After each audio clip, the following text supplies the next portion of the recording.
Welcome to the Caregiving Podcast. I'm Inga. And I'm Julie. And long story short, we have Caregiving. We are two momtrepreneurs who have built an in-home care business from the ground up, guided every step of the way by God's care and fueled by agape love. Almost 14 years later, we felt called to create this podcast as a resource for families with caregiving needs. Whether you care for a family member or are looking for advice on professional caregiving, we want this to be a platform to support you. Each week, we will come to you with encouraging stories of families who have found the right balance for their loved ones, tips for how to care for them and you, and much more. We hope you continue to join us each week as we share in this exciting new journey together.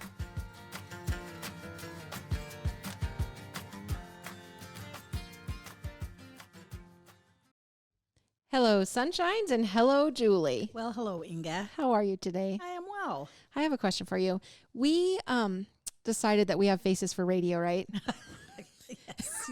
And then they went and video recorded us, right? What are you talking about this? So tell me, Julie, does this microphone make my face look fat? Like there's more of it than there really is. It's always a bit of a reality check for me. But anyway, it's all good. So I'm really just rambling on because I'm in quite a bit of denial over something big that's happening soon, and I just don't know what to do with it. Yeah, denial. I know. Yeah, we have a very big change coming up. Yes, we do. And we have been ignoring it. We denied the request. And just every day did not accept the letter of resignation. No, and she didn't listen to us. But oh, yeah. So our Sammy girl, Sammy, who happens to be my oldest daughter, she's all grown up now and adulting, and she's worked here since she was 17 years old. So she's been with us for over 11 years. Got married. She's moving to Tennessee. Yeah, that's a long way. I know, and it's coming like just a little over a month. Oh, I know. That's crazy. She's actually in Tennessee now, checking out the lay of the land, right? Yeah. And as she's gone this week, we're just kind of seeing how this is going to impact us, and it's going to impact us. Yes, indeed. Yeah, yes. Having somebody here every day and just knowing they're there and just they are a solid rock for you. Yeah. Just even from answering the phones to just knowing everything that's going on. That girl's had her fingers in everything for a long time. Really, she has. And it's kind of the best of worlds for us, right? Because we're her two moms and kind of raised her up in her work life since she was 17. So, I mean, she's trained really well. So if you're listening from Tennessee, you've got a hot commodity headed your way. Let me just tell you. We were very tough on her. Yes, yeah. She's a performer for sure. Yeah. And actually, that's funny that you say it that way because our podcast today is actually called Expectations versus Realities. Yes. But in our office, we have high expectations. Absolutely. We sure do. And Sammy matches them every single day. Yep, she does. Yeah. We will miss her. Yes. But she knows she always has a home here with us. Oh, so. Come on back, Sammy. You haven't even left yet. I know. Well, and actually the big goal eventually is to open an Apaga Home Care in Tennessee. So that'll be cool for her. How cool is that? Very. So nice. All right. Well, why don't you lead us with the verse of the week, Julie? I believe you were the one that brought it to us. Yes. I picked Philippians 2:2 today. Make my joy complete by being of the same mind, maintaining the same love, united in spirit, intent on one purpose. Mm-hmm. Yes. And the reason I picked that was because of expectations. And really, honestly, when it comes to caregiving, we want to try to have everybody that's on the team be in the same wavelength. Mm-hmm. And so that's what we're going to focus on today. Yeah, absolutely. Yep. Be united in that spirit and intent on the purpose of caring for whoever it is that needs that extra care at this time. So, Well, thank you so much, Julie, for bringing that verse to us. And to our listeners, we would encourage you and ask that you send in your favorite verse and maybe tell us some of the reasons why it's so meaningful to you. And we'd love to share it on this podcast. You can email to thecaregivingpodcast@gmail.com. Again, that's thecaregivingpodcast@gmail.com. And let's see, uplifting story of the week. I got to know what you have because I have a pretty good one. We'll try to match this one. There was a gentleman that in Italy was the oldest graduate at the age of 96 after being awarded first-class honors in philosophy in Sicily. Oh. And he was so cute about it. He says, it's one of the happiest days of my entire life. Oh. So out of 96 years graduating from college. And then he said that he actually finally enrolled after being younger, he couldn't go to college because of poverty and then the war. And so when he enrolled in 2017, his neighbors used to ask, why all of this trouble at your age? And he said they couldn't understand the importance of fulfilling a dream, regardless of my age. Oh, that's awesome. Yeah. I love that always continuing to learn and, lifelong learners. My grandpa Fisher was that way. And I remember as a child, he was, retired, but taking college classes, and that's pretty important. So that's cool. Yep. Well, mine actually also has to do with some 95-year-olds actually. And this is a couple actually in upstate New York, 95 years old. They are both widowers. And basically they had this love story, and they were able to kind of continue through all of the hardships and the social distancing and the limited face-to-face interactions. And they were able to nurture this love, and they actually ended up getting married in upstate New York. How cool is that? Yeah. And I think that, that what I loved was the gentleman, his name was John. He said she was worth it. It was a pain in the neck though. But how cute is that? So they got their vaccinations, and restrictions started lifting, and they were able to get back to the business of courtship. And their bond just continued to grow and grow and grow. And they decided to tie the knot. Yes. Yep. So that just shows you with both stories, and we didn't pick each other or know what each other picked for our days, but basically both came up with the theme of just, it doesn't matter how old you are. Yeah. If there's something you want, you got to go for it. Absolutely. Yeah. I love that. Age is just a number. Absolutely. For sure.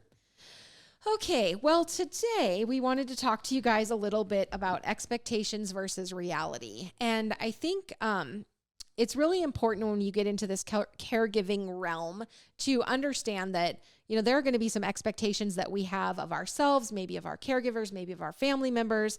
And even actually there are going to be expectations that we have of the person who's being cared for. Yes. But what we've learned in the past 14 years is just because it looks really, really good on paper doesn't mean that in application, it's all going to play out the way that we think it should.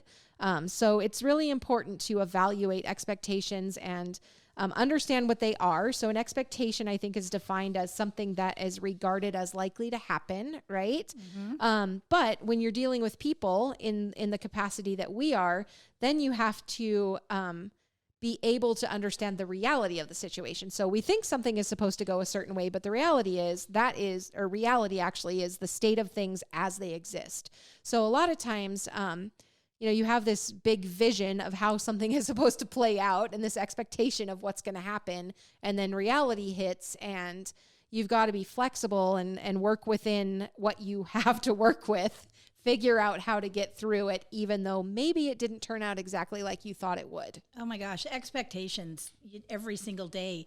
Let's say you go to your favorite restaurant and you are so excited for your favorite dish, and you have it in your mind how it's going to smell, how it's going to look, how it's going to taste, and then it just doesn't turn out. Right. And that is an expectation. And reality was that you wished you ordered something else. And then that's a baby thing. Yeah. All the way up to, like you're saying, is really big expectations in life. Right. And I think a lot of the times, like, let's say we're going to go get a shot. I stress myself out. I want to cry. I'm sad. I'm mad that I have to get a shot, especially if it's a tetanus shot, because those really are hurtful. And anyway, then as soon as you're sitting there and they'll say, well, we did it, and you don't even know you got the shot. Right. It was the expectation that it was going to be painful and hurt that you stressed out for a week, and it took all of 2 seconds, and you didn't even know what happened. That is so funny that you say that. I think about, I'm terrible when it comes to like bees. I'm so scared of bees, and I don't know why, because I have been stung a couple times, but it's never as bad as I think it's going to be. But I'm like, I think that my fight or flight, and not anything else in life, but just bees. Yeah. I feel like I would run off a cliff to get away from a bee because I just expect that it's going to be so bad. And then when you actually get stung, it's like, oh, well, that wasn't as bad as I thought it was. Boy, I sure made a poor decision. Oh, yeah. Don't invite a bee to come and sit on your arm. Oh, gosh. No. I wouldn't. Yes, it's almost comical to watch me when a bee shows up. I actually think I've seen you. It's quite possible that your top went flying as well. It happened. Yeah. There was a bug. It was a bug. And then a guy had a heart attack. I mean, what do you do? Oh, she retrieved her shirt quite quickly, though. It was all good. Yeah. Yeah. Someday we'll also talk about Hawaii. It's possible that I mooned all of Hawaii, but we'll get into that in a later episode. So you're going to have to come back for that. Yeah. Oh, it's boy. unconfirmed, but oh gosh. Okay. So yeah, the expectation was that I was going to go to Hawaii and not moon everybody at the luau. Reality was pretty sure I might have. She made a couple friends because they winked at her. I just went right straight to the front of the cake line. I couldn't understand why everyone was being so nice until I sat down and then my skirt wasn't there. So I don't know. I'm sure I had on underpants though, if that makes it any better. Okay. Lord Almighty. The look on your face was priceless. The producers are shaking their heads at us. We better get back on track. Sorry. Sorry about that. Rabbit trail. Sorry. The expectations. Okay. I think about my grandma, Dolores, and I've talked about her before, and she was just this perfect little, just the perfect grandma. Beehive, little button nose, perfect. Well, she, towards the end of her life had some hospitalizations, and I remember visiting with her in the hospital, and there was an expectation from the doctor that she had a certain meal plan. Well, grandma insisted that I get her M&Ms. And so the reality was the doctor said one thing, but grandma said another thing. And you bet your bottom that grandma got her M&Ms. Yeah. It's like sneaking. I felt very... Did you have contraband? It was contraband. I mean, I felt like, oh my, what are they going to do to me if they know that? I mean, it was probably like 5 M&Ms, but I was very nervous. Oh. I still am not sure that it was the right thing to do. Oh. I'm not. Was grandma happy? She was happy. There you go. It was the right thing to do. It didn't make her situation over any the worse. Edge or so anything. it actually made it better. Yes. So. Well, if that's all it takes is an M&M, yeah, 5 is better. Yeah. So, so tell us about the time that your grandpa was supposed to have physical therapy, and the expectation was that he would do his exercises. Yes. So my grandpa had always been, he was the boss in his profession. Like he was just always the guy in charge. And so after he retired and his health started to fail a little bit, he had a situation where he ended up having to have physical therapy at his home. So he had the home exercise program as one will get when they're supposed to be doing physical therapy at home. And anyway, he was pretty adamant to the rest of us that he was not going to do that program. But anyway, so the physical therapist showed up one day and asked him how it was going and, if he was getting anything out of it. And he had a great line about how good everything was going. But he didn't really like it very much when she commented or pointed out the fact that the band he was supposed to be using was still in its original packaging. So there was no possible way that he could have been doing his exercises as prescribed. So he did not like that very much. Oh. But the reality was he wasn't going to do them. It wasn't important to him at that time in his life. And he did the things that were important and kept himself as comfortable as he could. And that was his choice to do. Right. So then looking at perspectives, because the physical therapist, her expectation was that grandpa was going to comply with the program. Yep. And that's where we get ourselves into a bunch of trouble. Yeah. When it comes to taking care of people, yes, just in general. Well, how many times do we see that a group of people will come and sit down around the table for maybe a care conference or, whatever this planning meeting is, and everybody has these wonderful ideas and thoughts, and this is how it needs to be, and we put together this big plan, but then the reality is the patient, they don't want any of that at all. Right. So it's kind of a balance trying to figure out, how do we keep them as safe as we can, but also honor their choice. And, there does come a point in life for some people where, they're going to make their choices, and maybe it's not what one of us would see as the best choice to make, but it's what they want to do. Right. That's what I expect. That's when I am older and I don't want to do physical therapy. You expect me to be there telling them I expect not you to have my back. Yes.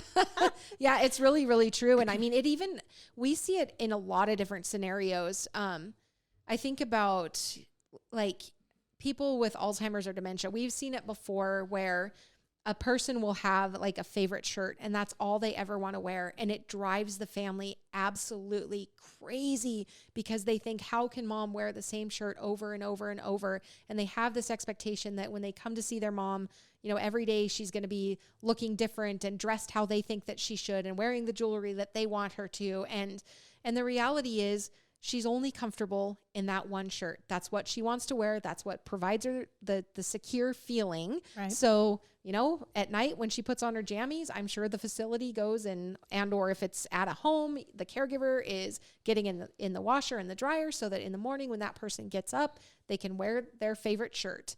And it's hard to kind of wrap your head around that at times because I think that it's hard to accept the decline at times. And it's hard. We don't always understand the logic that someone, I think we rarely understand the logic that someone with Alzheimer's or dementia has. They're in a different world. We know that. So it's really having to kind of step back from what you expect and try to get into the reality of what is currently going on for that person.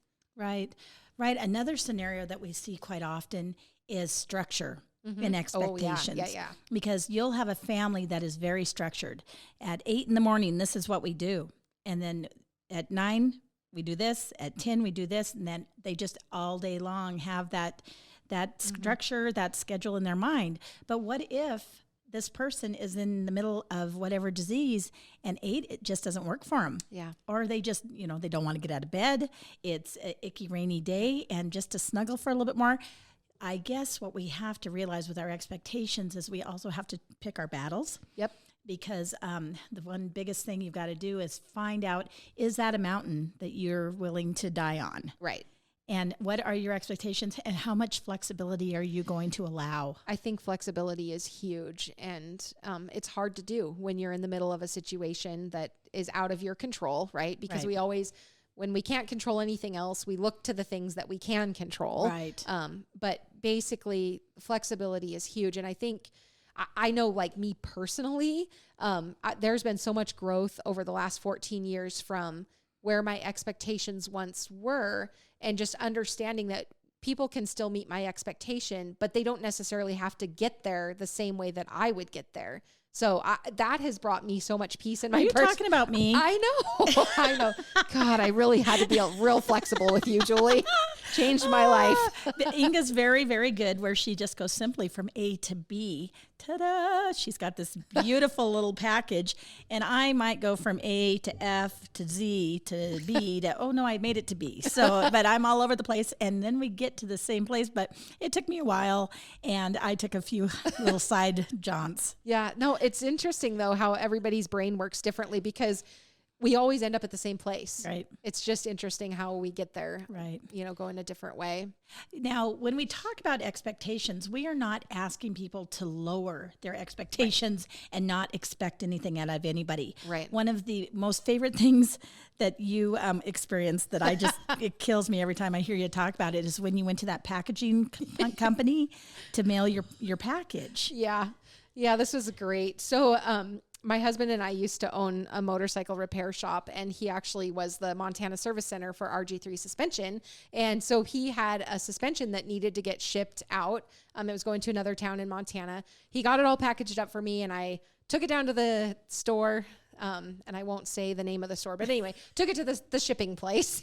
And so basically I turn it in, go through the motions, and the next day it comes back to our house or not our house, I'm sorry, our shop. So I'm like, what the heck is going on? Like I sent this with a shipping company. Why did it get shipped back to us? So I took it back to that store and I was trying to understand what had happened. And finally, and this was actually the owner of the store. He looked at me and he said, "Ma'am, your expectations are just too high." I was like, I don't get it. I don't understand. You had one job. You had one job to send it. And, so of course for a little bit there, I was like, I was really mad. Like, what are you even talking about? But then I started thinking about it. I'm like, oh my gosh, wow. That is the funniest thing anybody has ever said to me.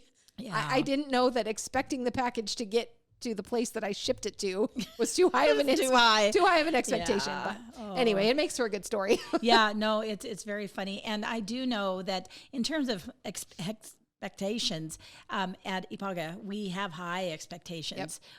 Sammy is a classic example of that. She can't get away with us from us because she's in the office with us all the time, and she works hard to always raise that bar. But that is our expectation. Yep. However, we have to also think about, are those expectations what these people can meet when it comes to families, caregivers, all of them? Yeah.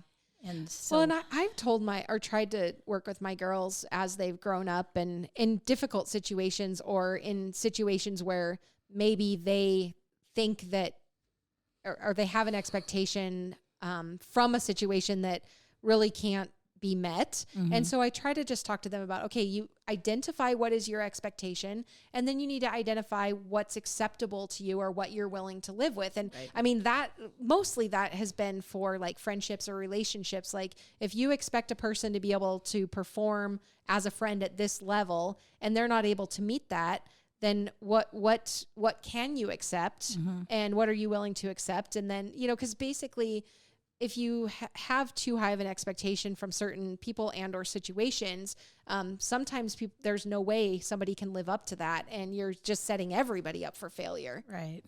Right. When we talk about expectations, another thing that comes to mind is when people hire an agency like ours to take care of their parents, and they don't think that anything can happen to that person when somebody's with them.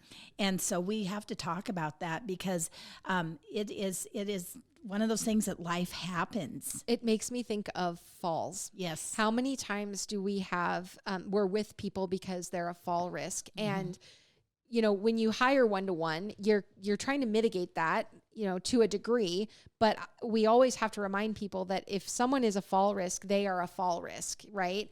So, I don't want to like you're trying to say that people have an expectation that everything is going to be just so and that nothing bad can ever happen. And that's not really the case. Right. We're trying to prevent it as much as possible. How many times have we had clients that have declined to the point that they needed more of a skilled type setting? They go there, they were a fall risk when we were one-on-one, they're a fall risk at the facility, and actually they end up having a catastrophic event at a facility. Yeah. Yeah. We've got to figure out, like you said, what are we able to accept and able to expect without causing ourselves an ulcer? Right. Yes, absolutely. And I think you have to get very real with yourself. And I've had to do that since, being business partners with Julie. It's been a delight. Oh, I am a delight. Thank you. Thank you. I do think there has to be self-awareness. And I think you have to be willing to kind of look at yourself and go, okay, how can I be better? Or what can I do to try to make the situation better by reevaluating what I expect from it? Right. We need to make sure that in our expectations, we also bring in that big emotion that is called humor. Yes. We have to remember that we might have somebody that we love, that we're taking care of, and they're in a situation with their health or mental that they just simply can't be that person that you think they should be. So where do we enter their world? And we cannot expect for them to be where we're at. It's not fair for us to do that to them. Right. Yeah, so that's really important, is that we truly have to do some soul searching, and we just have to remember that it's all about them and that we have to love them just no matter what. Yep. Yeah. And be flexible and go with the flow, man. Yes. The other thing is the expectations within even your family, your own family, because when it becomes very emotionally charged, when you're taking care of a loved one and somebody you don't feel is taking their part of it, or they're, carrying their weight in the care, well, you better open up your communication. You better figure out how you're going to make it happen. Right. And so, literally come to the table and talk it out. And I would definitely recommend, if you start to feel like something is escalating, I guess, in a situation, that you really try to talk about it and get it out on the table before it becomes something that you can't recover from. Well, they do say that if you keep getting disappointed because your expectations aren't being met, basically what you're doing and what you're allowing to happen to yourself is that you're being robbed of your happiness. Mm-hmm. And so let's not do that. Let's just stop. If you have a faith, just pray about it. And, the biggest thing you have to do, and maybe you have to start within yourself, and then also then find out exactly where your person is with their health or mental status and build awareness of what is going on. What can you expect? What is the reality of where they're at? Mm-hmm. And how are you going to be aware of what is going on? And then manage those expectations. Mm-hmm. So it just comes down back to you're managing them, but that's because you're aware. Right. So many times if you kind of shift your mindset, so this is kind of, it's on topic, but it's off subject or something. Anyway, my youngest daughter shows goats, and they're boar goats. And I have only had an experience with goats for the last couple of years. I used to expect we would let the goats out and they would get to run around and play in the barn. And I used to expect that when they were done running around and playing, they would go back to their pens and we would close the gates and everything would be good. Well, after several experiences with this, now I expect that they're not going to go back to their pen, and that when I do get them in their pen to close the gate, that they're going to be pushing and yelling and screaming to get out. Because I don't know if you've ever heard a goat talk, but it's impressive. Oh, they're funny. Very vocal. So your reality with a goat is not where your expectation was. Yes, but I just shifted it, and now I just expect it to be the other way. And I'm like, I'm much happier. I just laugh and laugh because it's quite hilarious to watch me try to wrestle like a 70-pound goat into its pen when it doesn't want to be there. Are you trying to control chaos? Yes. They just want to stay out and play. Oh. It's not that the pen is a bad place. They just want to run and jump, and cute. Goats are just entertaining. Cute. One of the things that I read about managing your expectations is truly savor what you have. It's okay to want more, but you can enjoy life so much more if you appreciate what you already have. Savoring what you have is a great way to expand the joy you experience in life. Mm-hmm. True. Yeah. Very true. I love that. Yeah, I just don't think we said the word expectations enough. I think we should probably say it a few more times. That will be a word count. Yeah, no kidding. We should actually count it and then have our listeners put a guess in there. Don't actually take the time to do it because, I don't know. It would be interesting though. A lot of expectations going on around here. But the reality is... Good one, Jules. Oh, yes. Oh, is it grandma saying time? Grandma sayings. Oh, boy. What's my grandma saying? Oh, Grandma Fisher. Money. It's a lot like manure. It's only good if you spread it around. Oh, and that's funny because my grandma saying is Grandma Patsy, and she said a girl's got to have pretties. Yes. And that is her expectation. Yes. And she is the queen of pretties. Yes, she loves her pretties. Sure. Well, so cool. Thank you, Julie, for talking to me about expectations and realities. And thank you to our listeners. We are always looking for grandma sayings. I think eventually you guys are going to get tired of hearing what our grandmas have to say. So start sending those things in. And please go and subscribe, leave us a review, share us with a friend, join on our Apaga Care and Share Facebook group, and just share in the discussion. Send in your verses to the caregivenpodcast@gmail.com. And I think that's it. It is. It's been wonderful. It has been. So peace out, Girl Scouts. Take care.